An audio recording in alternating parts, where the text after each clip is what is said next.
السلام علیکم۔ NYK books کی جانب سے آپ سن رہے ہیں وحیدہ نسیم کا ناول ساحل کی تمنا۔ تیسرے دن صبح کو جب میں بھیا اور بھائی جان کے آگے سے ناشتے کے برتن سمیٹ رہی تھی کہ نوشینہ آ گئی۔ وہ اس وقت بہت چاق و چوبند نظر آ رہی تھی۔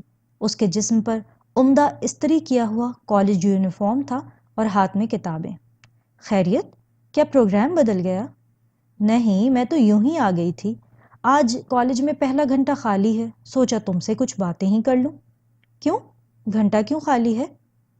اس لیے کہ ایک تو ابھی کالج کھلے ہیں، پوری طرح پڑھائی شروع نہیں ہوئی، دوسرے یہ کہ اردو کی مس چھٹی پر ہیں۔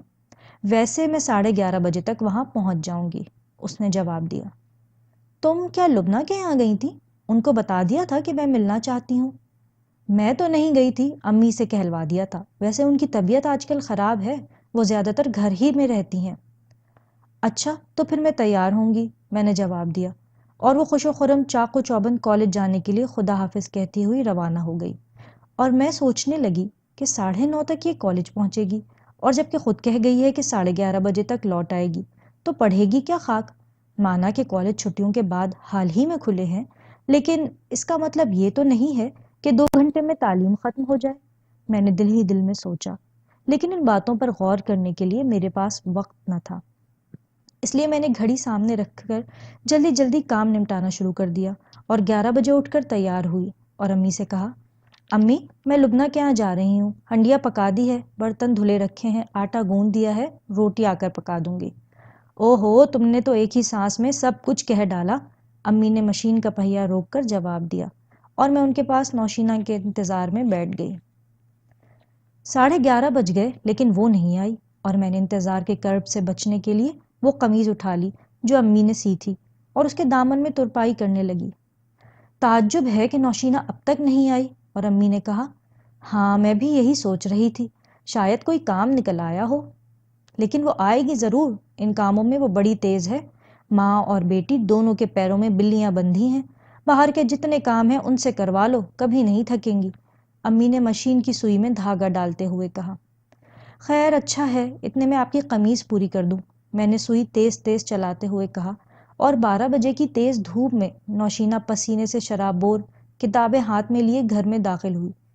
تم تیار ہو سمینہ؟ جلدی چلو، مجھے ذرا دیر ہو گئی، معاف کرنا، اس نے آتے ہی کہا، اور میں سمجھ گئی کہ کراچی میں سواریوں کے دائمی مسائل کی وجہ سے اس کو دیر ہو گئی ہوگی۔ میں نے برقع پہنا اور امی کو خدا حافظ کہہ کر اس کے ساتھ چل دی۔ راستے بھر وہ خاموش رہی، لیکن جوں ہی ہم دونوں پیر کالونی کے بس اسٹاپ پر پہنچے، اس کی نگاہوں میں چمک پیدا ہوئی، رفتار تیز ہو گئی۔ سامنے نادرہ اپنے چچا کے ساتھ گاڑی لیے کھڑی تھی۔ کہاں جا رہی ہو اس وقت؟ نادرہ نے سوال کیا۔ ان کو لے کر سوسائٹی جا رہی ہوں، لبنہ کے یہاں، اس نے جواب دیا۔ اتنی تیز دھوپ میں؟ اللہ رحم کرے، اس وقت تو ساری بسیں بھری ہوئی ہوں گی، چلو ہم لوگ تم کو چھوڑ دیں، نادرہ نے کہا۔ چلو سمینہ، بڑا اچھا ہوا جو اس وقت گاڑی مل گئی، نوشینہ نے کہا، اور میں پھر سوچ میں پڑ گئی کہ اب کیا کروں۔ تکلیف نہ کرو، آؤ، تم کیوں ہچکچا رہی ہو، نادرہ نے بڑے خلوص سے کہا، اور بڑے پیار سے اتر کر گاڑی کا دروازہ کھولا، اور میں بدرجہ مجبوری اندر بیٹھ گئی۔ لبنہ کے یہاں کس سلسلے میں جا رہی ہو؟ نادرہ نے پوچھا۔ سمینہ کا کام ہے، اس لیے ہم دونوں مل کر جا رہے ہیں۔ ان کی ملازمت کا کیا ہوا؟ نادرہ نے دوسرا سوال کیا۔ کچھ بھی نہیں، اسی سلسلے میں ان سے ملنا ہے، میرے بجائے پھر نوشینہ نے جواب دیا۔ افسر بھائی، آخر آپ ہماری مینا کو نوکری کب دلوائیں گے؟ میں پہلے کئی بار بھی اس کا ذکر کر چکی ہوں، نادرہ نے بڑے ناز سے اپنے چچا کو مخاطب کر کے کہا، اور میرا دل دھک سے رہ گیا، ایک تو اس بات پر کہ انہوں نے پھر مجھے مینا کہا، دوسرے نادرہ کی انداز گفتگو پر۔ جب یہ چاہیں ان کو ملازمت مل سکتی ہے، لیکن معلوم بھی تو ہو کہ یہ کس قسم کا کام کرنا چاہتی ہیں۔ میرا مطلب ہے کہ اسکول کی ٹیچری، دفتر کی ملازمت یا کسی فرم کی نوکری۔ آج کل تو لڑکیاں ہر شعبے میں مردوں کے ساتھ ہیں، انہوں نے نظریں سڑک پر سے ہٹائے بغیر نہایت شائستہ اور دھیمے لہجے میں کہا۔ کیوں بھائی مینا، تم کیا چاہتی ہو؟ بتاؤ تو صحیح، نادرہ نے مجھے مخاطب کر کے کہا۔ میں فی الوقت کوئی ایسی ملازمت چاہتی ہوں جو میرے لیے موزوں ہو۔ میں نے پہلے تو اسکول کی ملازمت کو ترجیح دی تھی، لیکن اب بہرکیف جو بھی ملے۔ دفتروں میں لڑکیاں آپریٹر بھی ہیں، ٹائپسٹ بھی، کلرک بھی ہیں اور ریسیپشنسٹ بھی. ان کے رجحان کا پتہ چلے تو کہیں بات کروں، افسر بھائی نے کہا، اور مجھے خاموش پا کر نوشینہ نے کہا، توبہ ہے، تم تو گونگے کا گڑ کھائے بیٹھی ہو، بولتی کیوں نہیں؟ کیا کہوں، میں تو ایسے شعبے میں نوکری چاہتی ہوں جہاں زیادہ تر عورتیں یا لڑکیاں ہوں اور ماحول ہم لوگوں کے لیے سازگار ہو، میں نے دھیمے سے کہا. ماحول کو خوشگوار اور ناخوشگوار بنانا تو خود تمہارے ہاتھ میں ہے. ویسے آج کل دواؤں کی کمپنیوں میں بہت سی لڑکیاں کام کر رہی ہیں، نادرا نے کہا. ہاں، یہ ملازمت بھی اچھی ہے، نوشینہ نے جواب دیا، اور تھوڑی دیر کے بعد پھر خاموشی چھا گئی. اور میں سوچنے لگی کہ بس اسٹاپ پر اس گاڑی کا ملنا محض اتفاق کیسے ہو سکتا ہے. دوسرے نہ جانے کیوں میں یہ بھی سوچ رہی تھی کہ نوشینہ آج کالج گئی یا نہیں. اگر نہیں گئی تو کیا اس گاڑی میں سیر و تفریح کر کے واپس آ رہی ہے؟ یہ سب باتیں میرے ذہن پر چھا گئی تھیں، اس لیے نوشینہ اور نادرا اپنے افسر بھائی سے کیا باتیں کرتی رہیں ان پر میں نے زیادہ توجہ نہ دی. موٹر کار کے لیے پیر الہی بخش کالونی سے لبنہ کا گھر دور نہ تھا، اس لیے ہم تھوڑی دور کے بعد وہاں پہنچ گئے. اور جو ہی میں اور نوشینہ گاڑی سے اترے، نادرا نے کہا، تم یہاں سے کب واپس ہوگی؟ ہم لوگ ایک جگہ جا رہے ہیں، گھنٹے بھر بعد لوٹیں گے، اگر کہو تو واپسی میں تم کو لے لیں. کیوں سمینہ، کیا ارادہ ہے؟ میرے خیال میں 1 گھنٹے کے اندر کام ختم ہو جائے گا. نوشینہ بولی، نہیں نہیں، آپ لوگ زحمت نہ کریں، ہم خود آ جائیں گے، میں نے کہا. لیکن کیسے؟ موٹر رکشہ نہ صحیح، بس تو مل ہی جائے گی. آپ کہاں تکلیف کریں گے؟ میں نے کہا. ویسے تم کو دوپہر کو وہاں بھی تو چلنا ہے، نادرا نے نوشینہ سے کہا. ہاں یاد ہے، بس یہی پوچھنا تھا کہ پروگرام یاد ہے یا نہیں. ہاں ہاں یاد ہے. اچھا، خدا حافظ. خدا حافظ. اس کے بعد وہ دونوں گاڑی لے کر نکل گئے اور میں نوشینہ کے ساتھ لبنہ کے گھر کے اندر آ گئی. آؤ آؤ سمینہ آؤ، اس کی امی نے بڑے اتفاق سے میرا استقبال کیا. لبنہ باجی کہاں ہیں؟ میں نے سوال کیا. اندر ہیں، آتی ہوں گی، انہوں نے جواب دیا، اور میں نوشینہ کے ساتھ ان کے پرتکلف ڈرائنگ روم میں بیٹھ گئی، جہاں کی ہر چیز نفاست اور سلیقہ شعاری کی شاہد تھی. ایک یہ گھر ہے اور ایک ہمارا گھر ہے. واقعی جس طرح حسن کے ساتھ نزاکت لازمی ہے، ویسے ہی آرائش و زیبائش کے لیے دولت ضروری ہے بھائی. خالی ہاتھ انسان اپنا سلیقہ دکھا سکتا ہے، نہ سگڑاپا. میں انہی باتوں میں دل میں غور کر رہی تھی کہ ان کے گھر کی ایک خادمہ نے کہا، آپ کو لبنہ بی بی اپنے کمرے میں بلا رہی ہیں، آج صبح سے وہ بستر پر ہیں. کیوں، خیریت تو ہے؟ کیا بات ہے؟ ایسے ہی کچھ سر میں درد ہے، اس نے جواب دیا، اور ہم دونوں اس کی خوابگاہ میں پہنچے. لبنہ کے یہاں بہت کم گئی تھی، یا تو تقریبات میں اس کا سجا بنا گھر دیکھا تھا، یا پھر اس کمرے تک میرے معلومات محدود تھیں، جس کو عرف عام میں ڈرائنگ روم کہتے ہیں، جس کی سجاوٹ بناوٹ پر انسان ہزاروں روپیہ خرچ کرتا ہے، اور جس کی صفائی ستھرائی کا خاص خیال رکھا جاتا ہے تاکہ لوگ صاحب خانہ کو غریب اور اوسط طبقے کا خیال نہ کریں. میں اپنے لیے یہی احساس کمتری لیے جب اس کی خوابگاہ میں داخل ہوئی تو میری آنکھیں پھٹی کی پھٹی رہ گئیں. لبنہ باجی اپنے نفیس اور پرتکلف بستر پر نیم دراز تھیں. میک اپ نہ ہونے کی وجہ سے ان کے اصلی خد و خال نمایاں تھے. سلام دعا کے بعد انہوں نے کہا، اچھا ہوا تم آ گئیں سمینہ. جی میں تو کئی دن سے آپ کے یہاں آنے کا ارادہ کر رہی تھی، لیکن وقت ہی نہیں ملا. آج نوشینہ کو لے کر نکل آئی. ہاں، انہوں نے مجھ سے اپنی امی کے ذریعے کہلوایا تھا کہ تم آنے والی ہو. آپ کو وہاں ڈرائنگ روم میں نہ پا کر میری طبیعت دھک سے ہو گئی. یہی سوچا کہ کہیں خدا نہ کرے آپ کا مزاج ناساز نہ ہو. نہیں، بات دراصل یہ ہے کہ رات سیکنڈ شو دیکھا، فلم اتنی بور تھی کہ خدا کی پناہ انٹرویل سے ہی سر میں درد شروع ہو گیا تھا، لبنہ باجی نے کہا، اور نہ جانے کیوں میرے جی میں یہ خیال آیا کہ وہ یقینی اختر بھائی کے ساتھ گئی ہوں گی، اور اس تصور کے ساتھ ہی میرے دل میں ایک عجیب سی خلش پیدا ہو گئی، اور میں نے اپنا دھیان بٹانے کے لیے ان کے کمرے کا جائزہ لینا شروع کیا، جہاں ایک کونے میں بڑے سے آئینے والی سنگھار میز رکھی تھی جس پر کاسمیٹک کی دکان سجائی ہوئی تھی. سنگھار کا قیمتی سے قیمتی سامان موجود تھا جو کبھی میرے ذہن میں نہیں آ سکتا، اور دوسری طرف ایک بڑی سی الماری تھی جس میں سے ان کے کپڑے جھانک رہے تھے اور جس کو شاید کبھی پوری طرح بند ہونا نصیب نہ ہوا تھا.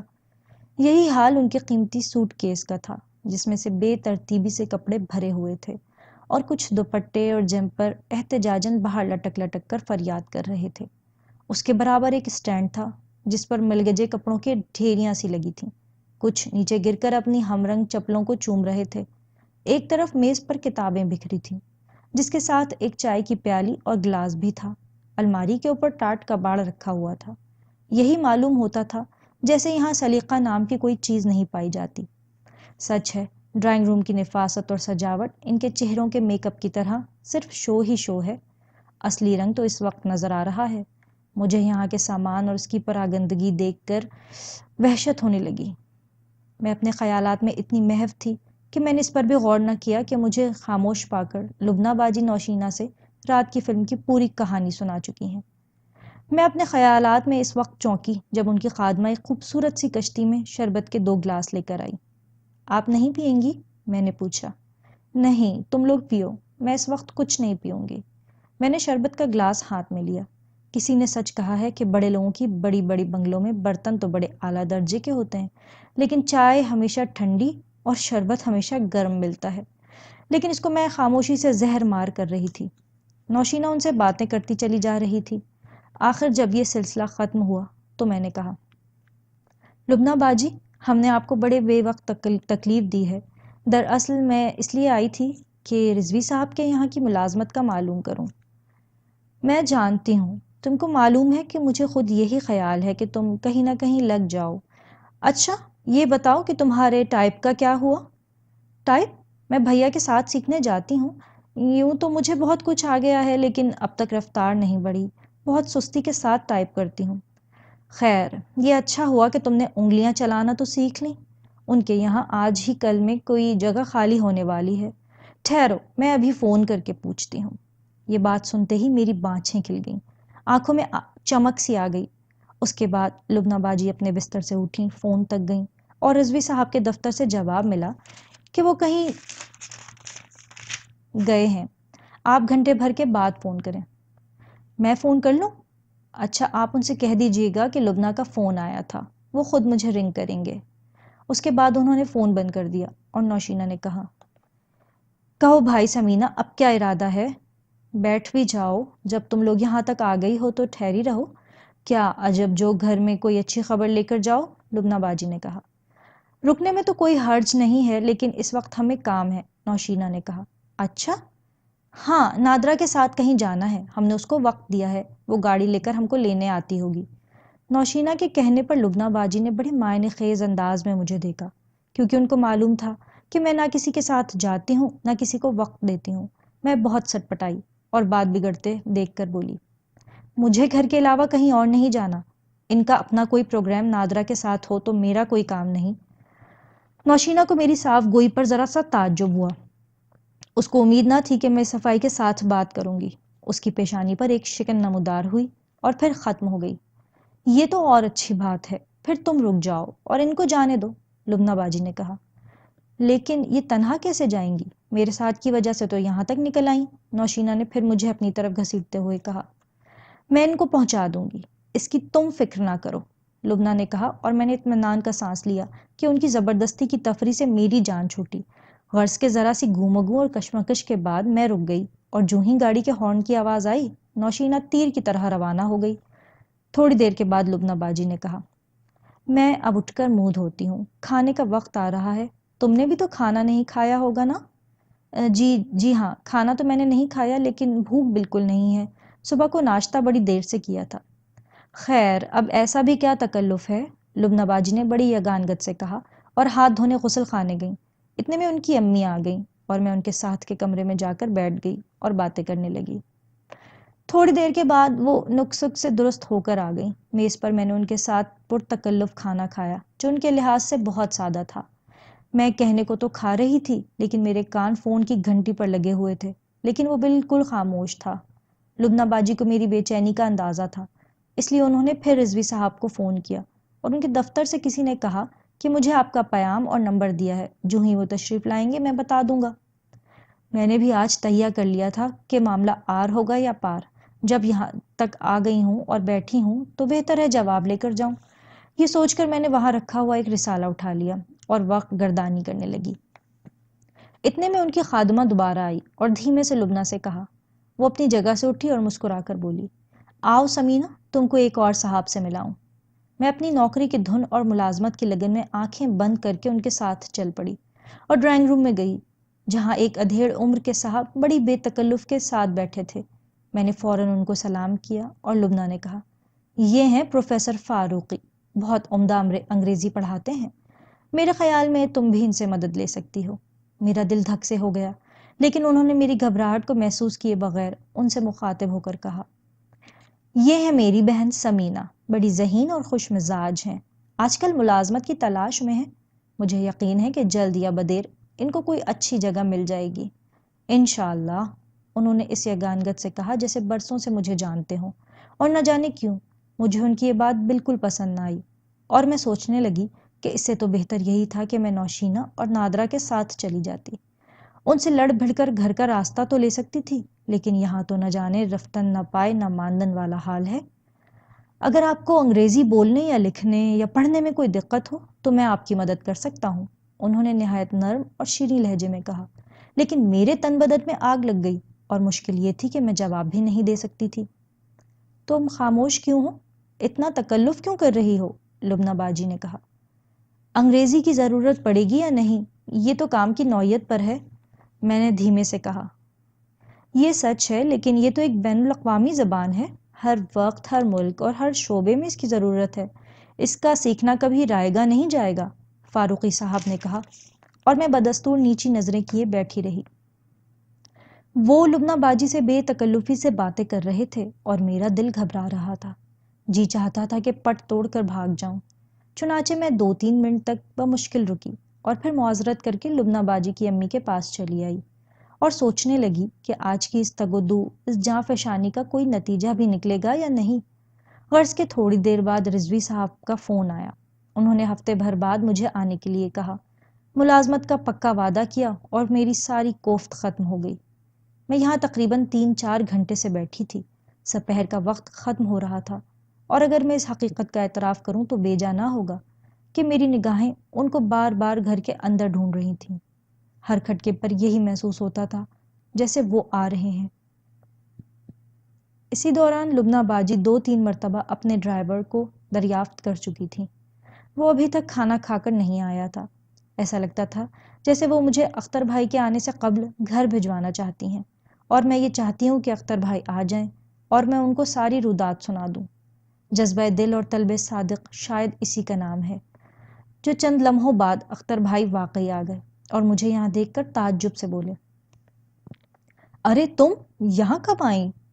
دوپہر کو آئی تھی، ان کو رضوی صاحب نے ملازمت دینے کا وعدہ کیا ہے، انشاءاللہ آئندہ ہفتے کام مل جائے گا، میرے بجائے لبنہ نے جواب دیا۔ رضوی صاحب کے یہاں؟ وہاں پر کیا کام کریں گی؟ اختر بھائی نے چونک کر تعجب کے ساتھ پوچھا۔ یہ فائلنگ وغیرہ کا کام، اور اب تو یہ ٹائپ بھی سیکھ رہی ہیں۔ خیر یہ تو میں بھی جانتا ہوں، انہوں نے کہا اور اپنے کمرے میں چلے گئے، اور میں ان کے لب و لہجے اور چہرے کے تاثرات پر غور کرنے لگی۔ تھوڑی دیر بعد اختر بھائی منہ ہاتھ دھو کر تازہ دم ہو کر نکلے۔ ہم لوگوں نے چائے پی اور انہوں نے کہا، تم کس کے ساتھ آئی تھیں؟ کیسے جاؤ گی؟ میں نوشینہ کے ساتھ آئی تھی، اب لبنہ باجی مجھے بھجوائیں گی، میں نے دھیمے سے کہا۔ ڈرائیور کا تو دور دور پتہ نہیں، بھجوائیں گی کس کے ساتھ؟ آتا ہوگا، لبنہ باجی نے کہا۔ اب وقت بڑا کٹھن اور نازک تھا، نہ میں خاموش رہ سکتی تھی نہ بول سکتی تھی۔ لبنہ باجی اختر بھائی سے اس انداز میں باتیں کر رہی تھیں جیسے کسی فلم کی ہیروئن اپنے ہیرو سے بول رہی ہو، اور وہ اپنے چہرے سے کبھی بیزاری کا اظہار کر رہے تھے، کبھی مروت کا۔ آخر کار انہوں نے اپنے جوتے پہنے اور کہا، مجھے اپنے ایک دوست سے ملنا ہے، میں جا رہا ہوں، چلو سمینہ تم کو گھر چھوڑ دوں۔ جی مجھے؟ ہاں تمہیں، نہ جانے ڈرائیور آئے یا نہ آئے، تم یہاں کب تک بیٹھی رہو گی؟ وہاں گھر کے لوگ الگ پریشان ہوں گے، اختر بھائی فیصلہ کن انداز میں بولے۔ ڈرائیور نہ آیا تو میں خود پہنچا دوں گی، آپ فکر مند کیوں ہیں؟ لبنہ باجی نے کہا۔ اس لیے کہ آپ 10 گھنٹے تک میک اپ کے بغیر کار کی اسٹیئرنگ نہیں چھوئیں گی، اور جب تک 10 جگہ گاڑی روک کر سامان نہ خریدیں گی آگے نہیں جائیں گی، اور وہاں گھر میں نہ میاں خسرو ہوں گے نہ پرویز، خالہ پھپھو کا برا حال ہوگا، انہوں نے فیصلہ کن انداز میں کہا اور گاڑی کی چابی ہاتھ میں لے کر اٹھ کھڑے ہوئے۔ اچھا لبنہ باجی اجازت دیجیے، میں نے شائستگی سے کہا، اور پھر ان کی امی کو خدا حافظ کہہ کر وہاں سے نکلی۔ لبنہ باجی گاڑی تک چھوڑنے آئیں اور رخصت کرتے کرتے بولیں کہ 8 دن بعد میں تم کو خود آ کر گھر سے لے جاؤں گی، خدا کرے ملازمت تم کو پسند آئے۔ ضرورت مند کے لیے پسند ناپسند کا کیا سوال ہے، میں نے دھیمے سے کہا اور گاڑی روانہ ہو گئی۔ تم جانتی ہو سمینا کہ میں تم کو اس وقت اتنی جلدی کیوں واپس لے جا رہا ہوں؟ اختر بھائی بولے۔ جلدی تو نہیں ہے، میں تو بڑی دیر کی آئی ہوئی ہوں، لیکن میں تو دفتر سے ابھی ابھی آیا ہوں۔ ہاں یہ بھی سچ ہے، آپ تو چند منٹ کے لیے سستائے بھی نہیں، میں نے جواب میں کہا، اور دل ہی دل میں سمجھا کہ میں جانتی ہوں کہ آپ نے مجھے صرف اس لیے یہاں سے ہٹایا ہے کہ آپ زیادہ دیر تک لبنہ باجی کے ساتھ میری موجودگی برداشت نہیں کر سکتے، صرف اس لیے کہ اب پروفیسر فاروقی کے آنے کا وقت ہے اور میں نہیں چاہتا کہ تمہاری ان کی مٹ بھیڑ ہو، کیونکہ کئی بار ذکر کر چکی ہے سمینا کو انگریزی سکھانا چاہیے اور اس کام کے لیے فاروقی صاحب سے بڑھ کر مخلص اور نیک آدمی کوئی نہیں۔ لیکن اختر بھائی، میں نے گھبرا کر کہا۔ کیا؟ میرا مطلب ہے کہ وہ تو آج 2 ہی بجے آ گئے تھے، لبنہ باجی نے انہیں مجھ سے ملوایا، حالانکہ آپ جانتے ہیں کہ میں غیر ضروری لوگوں سے ملنے اور ان سے بات کرتے کتنا گھبراتی ہوں، میں نے بھی صاف صاف کہہ دیا۔ اچھا تو یہ حادثہ پیش آ چکا ہے، انہوں نے ذرا سکون سے کہا اور میں خاموش ہو گئی، اور تھوڑی دیر بعد اختر بھائی بولے۔ تم نوشینہ کے ساتھ کس طرح آئی تھی؟ میرا مطلب ہے 2 بسیں بدل کر یہاں پہنچی ہو یا رکشہ میں آئیں؟ اس کے بعد انہوں نے گاڑی چلاتے چلاتے میری طرف پلٹ کر دیکھا۔ جی میری تو اوقات بس ہی میں آنے کی ہے، سوچا تھا کہ رکشہ کر لوں گی، لیکن بس اسٹاپ پر نادرا کی گاڑی مل گئی، میں تو اس میں بیٹھنا نہیں چاہتی تھی، لیکن نوشینہ نے زبردستی بٹھایا اور یہاں تک ان لوگوں نے پہنچایا۔ میں نے مجرموں کی طرح اپنا بیان دیا۔ اور واپسی کے متعلق کیا سوچا؟ انہوں نے پھر سوال کیا۔ طے تو یہی تھا کہ میں اور نوشینہ بس یا رکشہ سے جائیں گے اور اسی طرح واپس آئیں گے، لیکن جب انہوں نے مجھے چھوڑا تو نادرا نے کہا کہ ہم لوگ 1 گھنٹے بعد ادھر سے گزریں گے، کہو تو واپسی میں تم کو لے لیں۔ ظاہر ہے کہ میں خاموش رہی اور نوشینہ کے لیے انکار کا کوئی سوال ہی پیدا نہ ہوتا تھا۔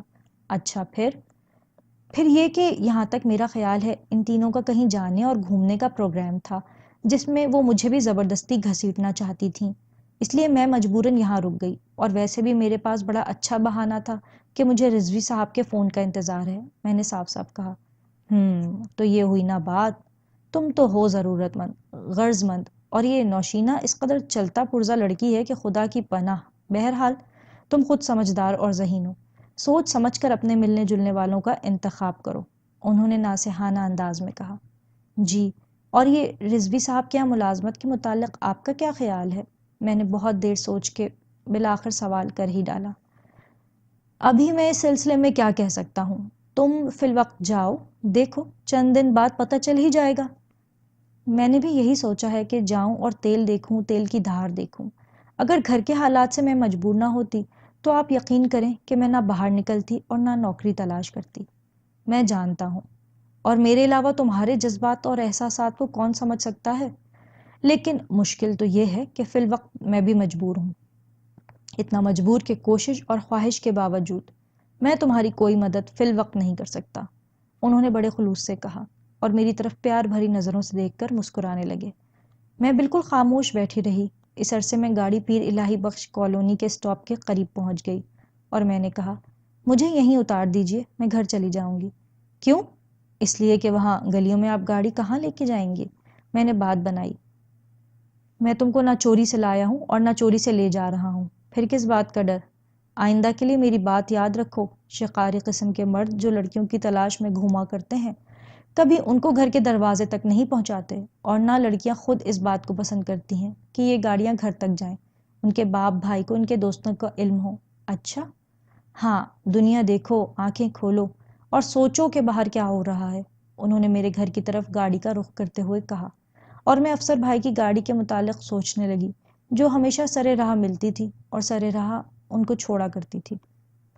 اتنے میں گھر کا دروازہ آ گیا، اختر بھائی نیچے اترے، دروازہ کھولا، میں رخصت ہوئی اور کہا، آپ اندر نہیں آئیں گے؟ نہیں، پہلے تو انہوں نے جواب یہی دیا، پھر کچھ سوچ کر اترے اور اندر آ کر امی کو سلام کیا۔ ارے تم آ گئے اختر؟ ہاں ابھی آ گیا ہوں، ان کو بھی لے کر آیا ہوں، یہ بیچاری وہاں واپسی کے لیے پریشان بیٹھی تھیں، اختر بھائی نے صاف صاف کہا۔ کیوں، نوشینہ کہاں رہ گئی؟ انہوں نے حیران ہو کر بیک وقت ہم دونوں سے سوال کیا۔ اس کو کچھ کام تھا اس لیے وہ چلی گئی، اور یہ رضوی صاحب کے فون کے انتظار میں رکی رہیں، مجھے ادھر آنا ہی تھا اس لیے ان کو لیتا آیا، اختر بھائی نے جواب دیا۔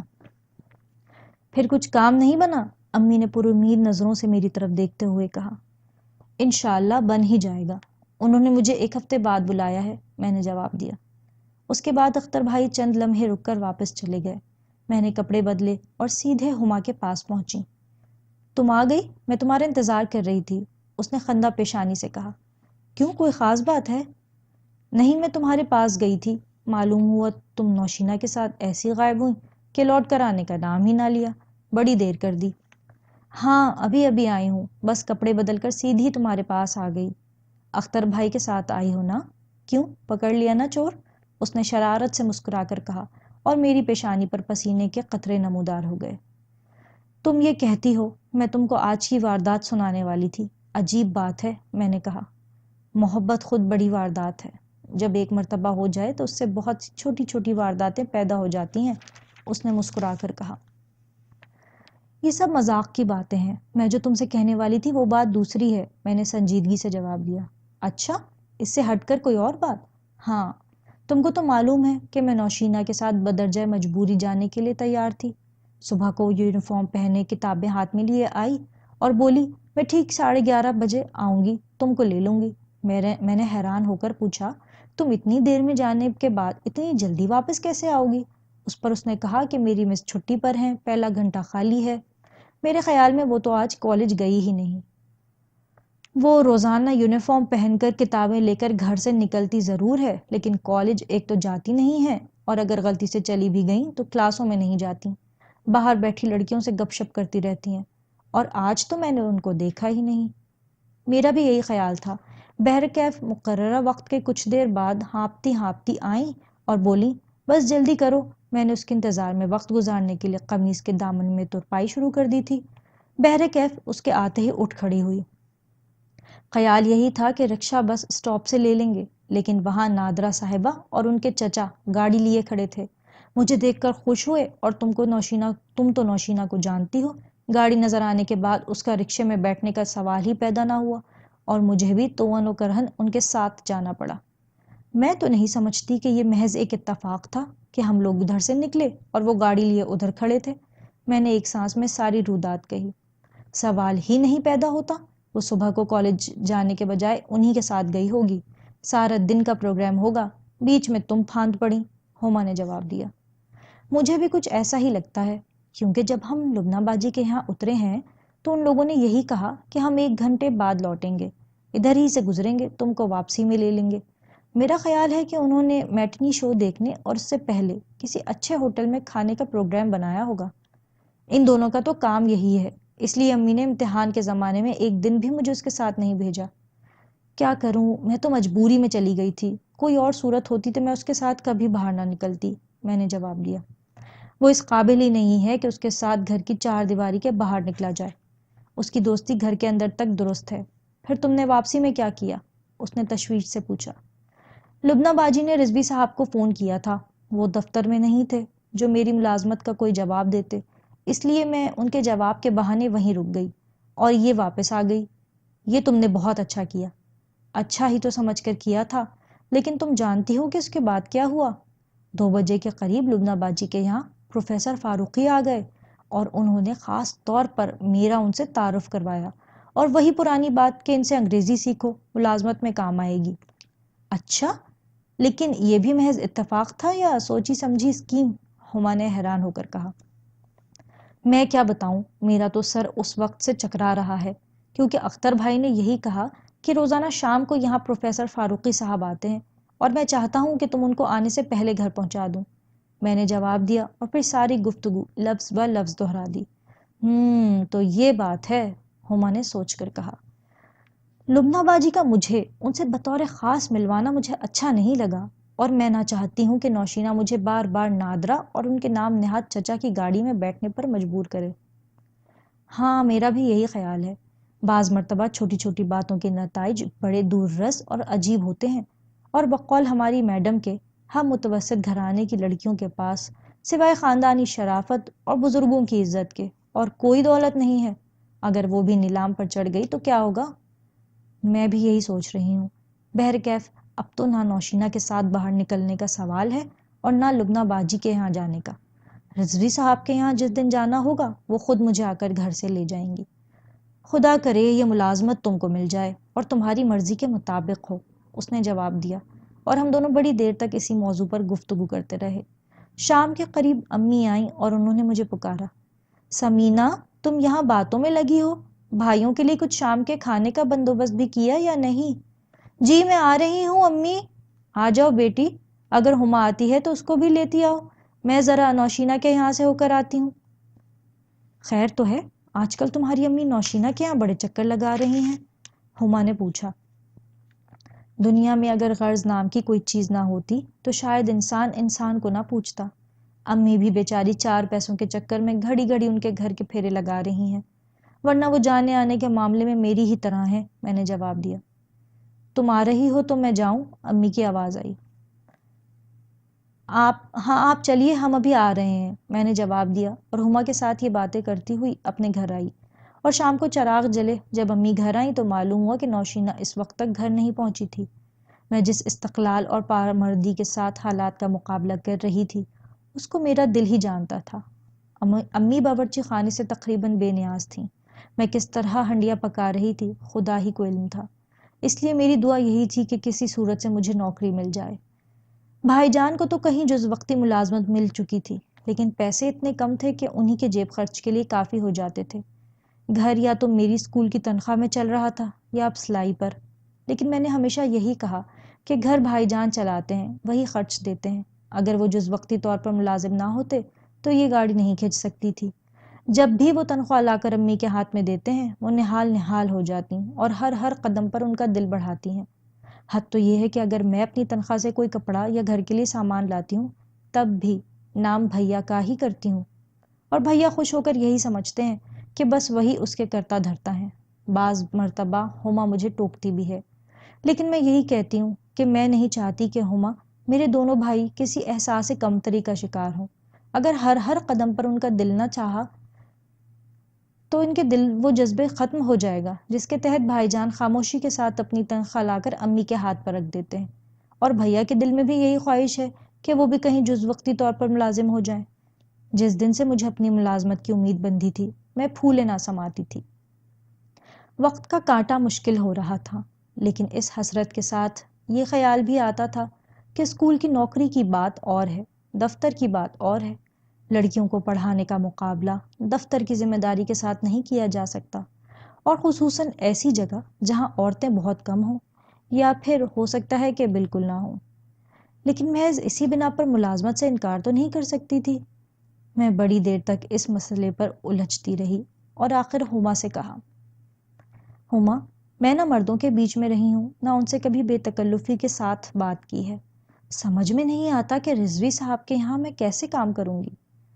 یہی تو میں بھی سوچ رہی تھی، دفتروں اور اسکولوں کے ماحول میں زمین آسمان کا فرق ہوتا ہے۔ یہاں اگر برابر کی ٹیچر یا ہیڈ مسٹریس انبن ہو بھی گئی تو زیادہ سے زیادہ تو میں ہو جائے گی، لیکن دفتروں میں تو ان معمولی ناگواریوں پر لڑکیوں کی عزت اور ناموس کی بازی لگ جاتی ہے۔ کسی سے مسکرا کر بات کرو تو مشکل، چپ رہو تو مشکل، ہما نے کہا۔ تم تو بڑے پتے کی بات کہہ رہی ہو، میں نے تعجب سے اس کی صورت دیکھ کر کہا۔ بزرگوں کی کہی بات ہے، اس لیے گرہ میں باندھ کر رکھی ہے۔ جانتی ہو امی میرے لیے ڈاکٹری پڑھانے کا ارادہ ترک کر دیا ہے۔ واقعی؟ ہاں، صرف اس لیے کہ پڑھانے والے سبھی مرد ہوتے ہیں اور ساتھ میں پڑھنے والوں میں لڑکے بھی ہوتے ہیں۔ خیر چھوڑو اس بات کو، مسئلہ اس وقت تمہاری ملازمت کا ہے، میری ڈاکٹری کا نہیں۔ اس کے بعد ہم دونوں ہنسنے لگے اور کچھ دیر خاموش رہنے کے بعد ہما نے پوچھا، تم نے رضوی صاحب کو تو دیکھا ہوگا؟ ہاں، ادھیڑ عمر کے وجیح اور خوشپوش آدمی ہیں۔ دفتر میں اور کون کون تھا؟ یہ تو میں نہیں جانتی، کیونکہ میں لبنہ باجی کے ساتھ ان کے کمرے میں گئی اور لوٹ آئی، لیکن دفتر کی عمارت بتا رہی تھی کہ اور بھی لوگ ہوں گے، میں نے جواب دیا، اور بات ختم ہوئی تو اس ٹیپ کے بند پر کہ اختر بھائی سے مشورہ کر لو۔ ظاہر ہے کہ میں ان سے پوچھے بغیر کوئی کام نہیں کر سکتی، میں نے نظریں نیچے کر کے جواب دیا، اور وہ دھیمے سے مسکرا کر بولی، اچھی بچیوں کا شیوا بھی یہی ہے۔ شام کو جب بھیا اور بھائی جان گھر آئے تو میں نے ان کو بھی یہ خوشخبری سنا دی، اور انہوں نے ایک نظر امی کی طرف ڈالی اور کہا، امی کیا آپ نے واقعی سمینہ کو مردوں کے ساتھ کام کرنے کی اجازت دے دی ہے؟ ہاں کیا کروں، مجبوری ہے، انہوں نے جواب دیا، اور دونوں نے اس مجبوری کے سامنے پہلے تو سر جھکا دیا، پھر کہا، سمینہ تم 2-3 مہینے ٹھہر نہیں سکتی؟ کیوں، کیا بات ہے؟ بھائی جان نے کچھ نہ کچھ کام کر رہی ہیں، سوچتا ہوں کہ میں بھی شام کے وقت کہیں لگ جاؤں۔ 2-1 جگہ درخواستیں بھی دی ہیں، سفارش بھی پہنچائی ہے، خدا نے چاہا تو کچھ نہ کچھ ہو ہی جائے گا، بھیا نے کہا۔ میرا بھی یہی خیال ہے، فی الوقت تم رک جاؤ، شاید میری کچھ ترقی ہو جائے، بھائی جان نے کہا۔ یہ تو ٹھیک ہے، لیکن سوال فی الوقت کا ہے، دوسرے یہ کہ اگر آپ لوگ اس وقت ملازمت کے چکر میں پھنس گئے تو پڑھائی کا حرج ہوگا۔ ایک مرتبہ آپ لوگوں کے ساتھ میں ڈگریاں آ جائیں تو پھر دوارے نیارے ہیں، اسی روز استعفیٰ دے کر گھر بیٹھ جاؤں گی، میں نے بڑے پیار سے کہا۔ ہاں بیٹے، یہی میں نے بھی سوچا ہے، لڑکی ذات کمانے کے لیے تو نہیں پیدا ہوتی ہے، نہ خدا نخواستہ اس کو زندگی بھر ملازمت کرنا ہے۔ میں تو ہر نماز کے بعد یہی دعا کرتی ہوں کہ خدا تم دونوں کو اس قابل کرے کہ اپنی بہن کو اپنے ہاتھ سے دلہن بنا کر رخصت کرو، وہ اپنے گھر میں خوش رہے۔ اس کے بعد میں وہاں سے ہٹ گئی۔ بھیا اور بھائی جان امی کے ساتھ بیٹھے میرے مستقبل کے ہوائی قلعے تعمیر کر رہے تھے۔ اس میں کوئی شک نہیں کہ ان کی باتوں میں خلوص تھا، ان کی نیت صاف تھی، اور ہر بھائی کی طرح ان کے دل میں بھی میری محبت کے چشمے ابل رہے تھے۔ 2-3 دن اور گزر گئے۔ دن بھر میں یا تو باورچی خانے میں ہوتی تھی یا امی کے ساتھ صفائی کرتی رہتی، اور بعض مرتبہ تو دم مارنے کی مہلت نہ ملتی۔ صبح سے شام تک وقت جوں جوں کر کے گزر جاتا، لیکن شام کا وقت میں اختر بھائی کے انتظار میں گزار دیتی۔ انہوں نے جس دن سے مجھے لبنہ باجی کے یہاں سے لا کر چھوڑا تھا، اس دن سے وہ یہاں نہیں آئے تھے، حالانکہ انہی کی ذات ایسی تھی جس کی رائے پر میری ملازمت کا انحصار تھا۔ میں نے تہیہ کر لیا تھا کہ ان کی مرضی کے بغیر نہ نوکری قبول نہیں کروں گی، کیونکہ ایک تو میں ان کی رائے کو صاحب سمجھتی تھی، دوسرے یہ کہ وہ باہر کی دنیا دیکھے ہوئے تھے، ان کو دفتروں کے حالات کا صحیح اندازہ تھا۔ وہ نہ اتنے آزاد خیال تھے کہ مجھے وہاں کے مردوں کے ساتھ ہنسنے بولنے کے لیے چھوڑ دیں، اور نہ اتنے دقیانوس تھے کہ میرا باہر نکل کر کام کرنا بھی پسند نہ کریں۔ میں ان کے مزاج کے اعتدال سے واقف تھی، اس لیے میں یہی چاہتی تھی کہ کسی نہ کسی طرح وہ آئیں اور مرحلہ جلد از جلد طے ہو جائے۔ لیکن اگر وہ آ بھی جائیں تو ان سے بات کیسے ہوگی؟ گھر میں اور سب لوگ بھی تو موجود ہوتے ہیں، بہت کم موقع ہوتا ہے کہ کوئی میرے پاس نہ ہو۔ میں نے گہری سانس لے کر سوچا اور پھر خاموش ہو گئی۔ 2-1 روز بعد میں اور ہما بیٹھے اس موضوع پر باتیں کر رہے تھے کہ نوشینہ آ گئی، اور آتے ہی خندہ پیشانی سے ہم دونوں کو سلام کیا، مسکرا کر خیریت پوچھی۔ ہم تو بخیریت ہیں، لیکن تمہاری خیریت خداوند کریم سے نیک مطلوب ہے۔ تم تو مجھے لبنہ کے یہاں چھوڑ کر ایسی گئیں کہ خط بھی نہ بھیجا رسید کا۔ امی شام کو تمہارے یہاں گئی تھیں، معلوم ہوا کہ تم اس وقت تک نہیں آئی ہو، میں نے کہا۔ یہی بات میں بھی کہنے والی تھی، کیونکہ اب تو تم کالج میں بھی نظر نہیں آتی، میرے بعد ہما نے اس کو چھیڑا۔ کالج؟ کالج تو میں پابندی سے آتی ہوں، تم ہی نظر نہیں آتی ہو۔ اچھا، ہما نے مسکرا کر کہا۔ میں تو تم کو چھوڑ کر نادرا کے ساتھ آ گئی۔ اس روز ہم دونوں کا سینما جانے پروگرام تھا، نادرا نے بہت پہلے سے ٹکٹ خرید لیے تھے، اس لیے میں وہاں چلی گئی۔ دوپہر کا کھانا بھی ہم تینوں نے اکٹھا کھایا۔ ہائے اللہ سمینہ، اتنا مزہ آیا کہ کچھ نہ پوچھو۔ افسر بھائی تم کو بہت پوچھ رہے تھے۔ بیکار بکواس مت کرو، میرا ان سے کوئی واسطہ مطلب نہیں، سمجھی؟ میں نے ڈانٹ کر کہا۔ تم تو بس خفا ہو جاتی ہو، حالانکہ وہ بیچارے تم کو تمہاری ہمدردی میں ہی پوچھ رہے تھے، کہہ رہے تھے کہ وہ جس وقت چاہیں ان کو اچھی سے اچھی ملازمت دلوا سکتے ہیں۔ چھوڑو اس ذکر کو۔ ہاں تو پھر کیا ہوا نوشینہ، کہاں کہاں گئیں تم؟ ہما نے ٹوہ لینے کے انداز میں کہا۔ کہیں نہیں، بس پکچر دیکھی، اس سے پہلے لنچ کھایا، واپسی میں چائے پی اور فریئر ہال ہوتے ہوئے گھر واپس آ گئی۔ میرے خیال میں افسر بھائی اپنے گھر سے بالکل فالتو ہیں، ہما نے کہا۔ نہیں نہیں، تم ایسی بات کیوں سوچتی ہو؟ وہ تو دفتر میں بہت بڑے افسر ہیں، ان کے ماتحت بہت سے لوگ کام کرتے ہیں۔ نادرا جب ان کو فون کرتی ہے فوراً آ جاتے ہیں۔ ویسے زیادہ تر ہم لوگ اتوار کے دن یا کسی اور چھٹی کے روز نکلتے ہیں۔ سوچو تو صحیح، آدمی اگر ہفتہ بھر کام کرنے کے بعد ایک دن بھی باہر نہ نکلے تو اس کی صحت خراب ہو جائے گی۔ بات تو ٹھیک ہے، لیکن تمہاری امی ان باتوں کی اجازت دیتی ہیں؟ میں نے اچانک سوال کر ڈالا۔ تم بھی عجیب لڑکی ہو، ہر بات امی کو بتانے کی تو نہیں ہوتی، اور تم جانو کہ وہ مجھے گھر سے کبھی تنہا نہیں نکلنے دیتی، اسی لیے تو میں ہمیشہ نادرا کو اپنے ساتھ رکھتی ہوں۔ اس نے ہمیں دونوں کو بیک وقت بے وقوف بنانے کے انداز میں کہا۔ ہاں یہ بھی درست ہے، لیکن اس کے باوجود ہم تمہاری ہمت کی داد دیتے ہیں۔ کسی بات کا اور اتنی بڑی بات کا اپنے گھر والوں سے چھپانا آسان کام نہیں ہے، ہما نے کہا۔ ارے میری مانو تو تم بھی چلا کرو، کیا رکھا ہے ان باتوں میں؟ 4 روز کی زندگی ہے، ہنس کھیل کر گزار لو۔ مجھے دیکھ لو، اچھے سے اچھا کھاتی ہوں، اتنی بڑی گاڑی میں گھومتی ہوں، ہفتے میں 2 بار پکچر دیکھتی ہوں، اور جیب سے 1 پیسہ بھی خرچ نہیں ہوتا۔ وہ جو افسر بھائی ہیں نا، وہ اب یہ پرانی گاڑی بیچ کر نئی گاڑی خریدنے والے ہیں۔ نوشینہ نہایت بے وقوفی اور چھچھورے پن سے افسر بھائی کا ذکر کر رہی تھی، اور ہما نہایت دانش مندی سے اس کے اوپر فقرے چست کر رہی تھی، لیکن وہ افسر بھائی کی دوستی کے لیے نشے میں ایسی سرشار تھی کہ اس کو یہ بھی ہوش نہ تھا کہ ہم اس کا مذاق اڑا رہے ہیں۔ غرض کہ وہ بڑی دیر تک شیخیاں بگھارتی رہی، اور ہم دونوں دم بخود اس کی احمقانہ باتیں سنتے رہے۔ اور جب وہ چلی گئی تو ہما نے سوال کیا، یہ لڑکی بھنگ تو نہیں پی گئی؟ میرا بھی یہی خیال ہے، اس کو باہر کی ہوا ضرورت سے زیادہ لگ گئی ہے۔ اسکول میں اس حد تک تو نہیں تھی، میں نے جواب دیا۔ وہاں بہت دبی دبائی تھی، ویسے تم کو یاد ہوگا شیخی تو اکثر وہاں بھی بگھارا کرتی تھی، لیکن اب تو خدا جانے کیا ہو رہا ہے اسے، ہما چیں بچیں ہو کر بولی۔ میرے خیال میں اس کو نادرا کی صحبت نے بگاڑا ہے۔ واقعی انسان کو بری باتیں اختیار کرتے اور غلط روش پر چلتے دیر نہیں لگتی۔ لیکن یہ نادرا ان کو ملی کہاں؟ ہم لوگ تو بالکل واقف نہیں ہیں اس سے۔ اللہ جانے، میں نے بھی اب تک نہیں پوچھا، لیکن اب ضرور پوچھوں گی، میں نے بڑے عزم کے ساتھ کہا، اور پھر یہ بات ختم ہو گئی، مگر میرے ذہن کے لیے ایک نئی الجھن چھوڑ گئی۔ اتوار کا دن تھا، شام کے وقت خالی بیٹھی تھی، کیونکہ ٹائپ کا ادارہ بند تھا۔ بھائی جان بھی گھر میں تھے، امی اپنے کسی عزیز کے یہاں گئی تھیں اور رات کے کھانے کے بعد آنے والی تھیں، بھیا ان کے ساتھ تھے۔ میں اپنی کیاریوں میں پانی دے رہی تھی اور میرے کانوں میں اختر بھائی کے بہت سے جملے گونج رہے تھے، کیونکہ شاید پہلی بار انہوں نے مجھ سے یہی باتیں کی تھیں، یہی کیاریاں تھیں، یہی پودے جو اب بڑے ہو گئے تھے، کلیاں کھل کر مرجھا چکی تھیں، لیکن یہاں کی فضاؤں میں ان کی باتوں کی گونج اب بھی باقی تھی۔ میں نے دل ہی دل میں سوچا اور پھر نظریں اٹھا کر آسمان کی طرف دیکھا، جس پر شام کی شفق کی سرخی اب تک باقی تھی۔ فضا اس وقت گرد و غبار سے پاک تھی اور چاند دھیمے دھیمے طلوع ہو رہا تھا۔ میں نے اپنی کیاریاں سینچ کر پودوں کو گھاس پھوس سے صاف کیا، اور پھر وہیں ایک چھلنگی چارپائی گھسیٹ کر بیٹھ گئی۔ اتنے میں دروازے پر آہستہ سے دستک ہوئی اور کسی نے دھیمے سے کہا، خسرو گھر میں ہیں؟ میں سمجھ گئی کہ بھائی جان کے دوست آئے ہیں۔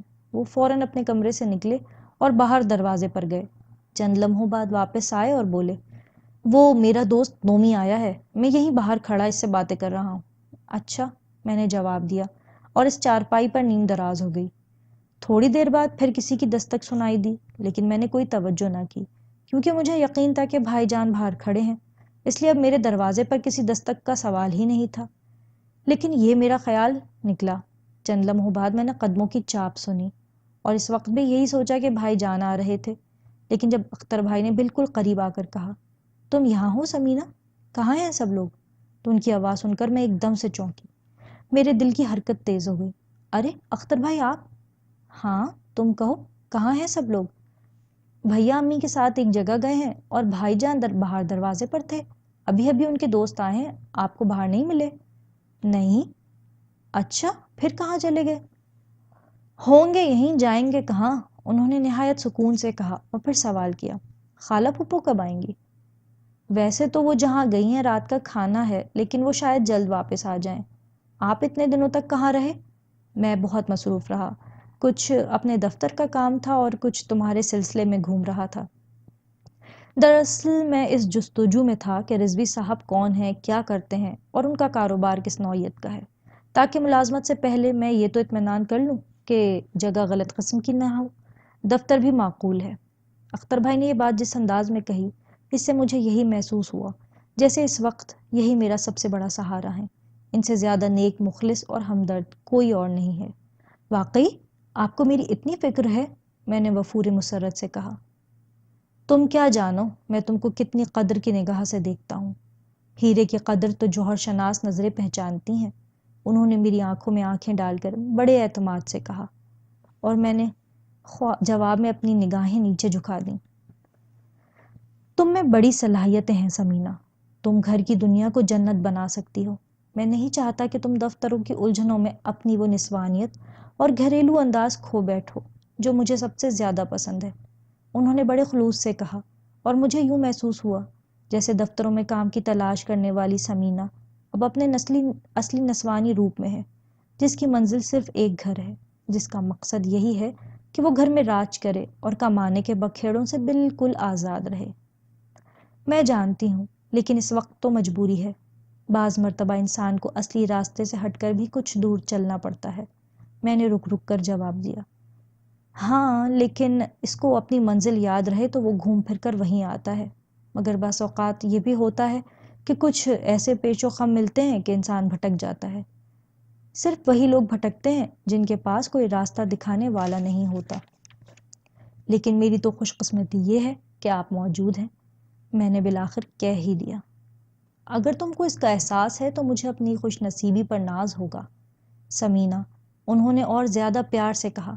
پھر ہم دونوں نے بیک وقت چاند کو دیکھا، فضا کی اس کیف کو محسوس کیا جو اس وقت چھایا ہوا تھا۔ کاش یہ وقت رک جائے، یہ لمحے ٹھہر جائیں۔ کیا آپ جانتے ہیں کہ مجھے آپ پر کتنا بھروسہ ہے؟ میں نے اس فیصلے کے لیے وہاں جاؤں یا نہ جاؤں صرف آپ کی مرضی کا انتظار کر رہی تھی۔ مجھے یقین ہے کہ آپ مجھے صحیح راستہ دکھائیں گے، میں نے ان کی طرف دیکھ کر کہا، اور پھر نظریں جھکا لیں۔ لڑکیوں کو راستہ نہیں دکھایا جاتا، بلکہ ان کو تو ہاتھ تھام کر منزل تک لے جانا پڑتا ہے، انہوں نے بڑے جذباتی انداز میں کہا، اور میں نظریں نیچے کیے بیٹھی رہی۔ نہ جانے کیوں اس وقت مجھے اپنے ابو یاد آ گئے، اور میں نے بھررائی ہوئی آواز میں کہا، یہ بات تو ان لڑکیوں کے لیے ہے جن کے باپ زندہ ہوتے ہیں۔ اور میرا یہ جملہ ان کے دل کو چیر گیا۔ تڑپ کر بولے، کیا کہہ رہی ہو سمینہ؟ کیا تم کو مجھ پر اعتماد نہیں ہے؟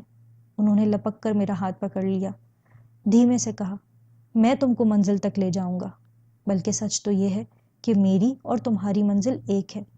میں کیا کہوں، تم سے یقین کرو، مجھے ایک پل کے لیے بھی گوارا نہیں کہ تم ملازمت کرو، لیکن اس وقت میرے ہاتھ بندھے ہوئے ہیں، میں شاید تم سے بھی زیادہ مجبور ہوں۔ میں سمجھتی ہوں، میں نے دھیمے سے کہا، اور انہوں نے میرا ہاتھ چھوڑ دیا، لیکن ان کی نگاہوں، ان کی باتوں اور ان کے چہرے سے یہی معلوم ہو رہا تھا جیسے میرے لیے ان کے دل میں محبت اور ہمدردی کے سوت پھوٹ رہے ہیں۔ ہم لوگ چند لمحوں تک خاموش رہے، لیکن یہ خاموشی وہ تھی جو بذات خود گفتگو تھی۔ جب زبان پر الفاظ نہیں ہوتے تو نگاہوں سے گفتگو ہوتی ہے۔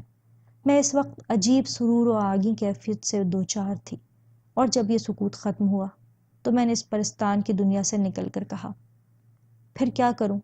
رضوی صاحب کے یہاں جاؤں؟ ہاں، میرے خیال میں تم چلی جاؤ، انہوں نے ذرا سے تامل کے بعد کہا۔ اچھا، آپ نے پوچھ پاچھ لیا وہاں اور کون کون ہے؟ لبنہ باجی نے تو ایک لفظ بھی نہیں بتایا، میں نے شکایتاً کہا۔ وہ کیا بتائیں گی، ان کو اپنا ہی ہوش نہیں ہے۔ واقعی؟ ہاں، نقلی اور مصنوعی باتوں کے شیدائی بہت کم حقائق پر غور کرتے ہیں، کیونکہ ان کی دنیا فریبی ہوتی ہے۔ خیر چھوڑو اس ذکر کو۔ بہرکیف مجھے معلوم ہے کہ رضوی صاحب خود بڑے اچھے آدمی ہیں، ایکسپورٹ امپورٹ کا کام کرتے ہیں، ان کے دفتر میں زیادہ تر مرد ہیں، صرف ایک بوڑھی اسٹینوٹائپسٹ ہے۔ اچھا، میں نے چونک کر پوچھا۔ ہاں، اس قسم کی ایک شے ان کے دفتر میں ملتی ہے، بہت چڑچڑی ہے، لیکن کام بہت عمدہ کرتی ہے۔ خیر تمہیں اس کے مزاج سے کیا؟ آپ یہ کہہ رہے ہیں، واقعہ یہ ہے کہ میرے لیے وہاں ایک خاتون کا وجود ہی بہت بڑی نعمت ہے، رہ گیا ان کا مزاج تو اس کی فکر نہیں، میں سنبھال لوں گی، میں نے بڑی خود اعتمادی سے کہا۔ غالباً یہ خاتون مسلمان تو نہیں ہوں گی؟ نہیں، کرسچن ہے، گوا ان کا وطن ہے۔ چلیے، کچھ تو معلوم ہوا، پھر میں چلی جاؤں، میرا مطلب ہے اگر وہ بلائیں تو، میں نے بالکل بچوں والے انداز میں سوال کیا۔ ہاں ہاں چلی جاؤ، کہہ تو رہا ہوں، انہوں نے مجھے اطمینان دلاتے ہوئے کہا، اور پھر ان کو اپنی اور میری تنہائی کا احساس ہوا، اس لیے بولے، یہ خسرو کہاں ہے، ذرا میں دیکھ کر آؤں؟ ہاں، میرے خیال میں وہ تو یہیں کہیں ہوں گے، میں نے جواب دیا، اور اختر بھائی اٹھ کر فوراً باہر چلے گئے۔ تھوڑی دیر بعد وہ بھائی جان کو پکڑ کر لائے اور کہا، عجیب آدمی ہو، یعنی میں آدھے گھنٹے سے تم کو تلاش کر رہا ہوں اور تم بہن کو تنہا چھوڑ کر رفو چکر ہو گئے۔ اختر بھائی میں تو یہیں دروازے کے بالکل سامنے کھڑا تھا، تو پھر میں کیا کوئی سوئی یا پن تھا جو تم کو نظر نہ آیا؟ میاں صاحب زادے، جس طرح میں گھر میں آیا ہوں ویسے ہی دوسرا بھی داخل ہو سکتا ہے، سمجھے؟ لیکن میں تو یہیں تھا۔ جی بجا ارشاد ہے، آپ تھے یہیں، بالکل یہیں، اور میں جادو کے زور سے آپ کے پاس والے ہوٹل سے پکڑ لایا، انہوں نے جواب دیا۔ ارے بھائی جان، وہ تو میں ابھی نومی کے ساتھ، بلکہ اس کو چھوڑنے وہاں تک گیا تھا، بھائی جان نے گڑ گڑا کر کہا۔ نومی؟ کون؟ وہ جو حقے کا بچہ بنے آپ کے ساتھ تھے؟ جی ہاں جی وہی۔ چشم بد دور، کیا فٹنگ ہے لباس کی! یہاں کوئی درزی ایسا ہے جو جسم پر کپڑے رکھ کر سیتا ہے؟ اختر بھائی نے کہا، اور میں نے کہا بھائی جان کا بس نہیں چلتا، ورنہ وہ بھی ایسا ہی لباس پہن لیں۔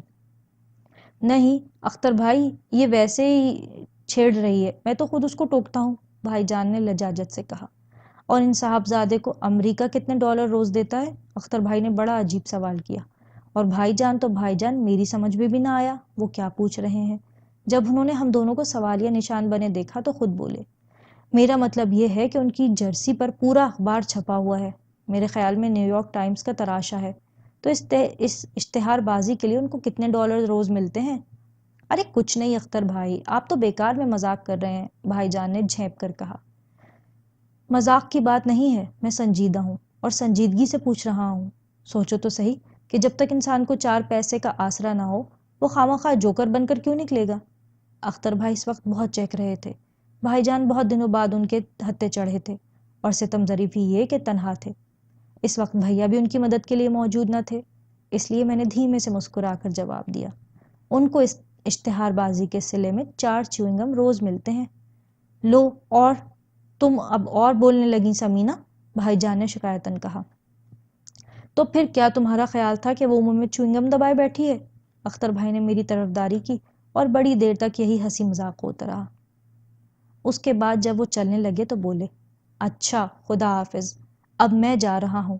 خسرو، اپنی امی کو بتا دینا کہ میں آیا تھا، کل پھر آؤں گا، اور اس وقت تک اس دفتر کے متعلق بھی پوچھ لوں گا جہاں سمینہ کو ملازمت کرنا ہے۔ ہاں اختر بھائی، ضرور پوچھ لیجئے، بھائی جان نے خوش ہو کر کہا، اور اختر بھائی نے جاتے جاتے ایک اور وار کیا۔ بھائی جان کے پاس گئے اور آہستہ سے ان کا کان پکڑ کر بولے، حالانکہ یہ سب تمہارا کام ہے خسرو۔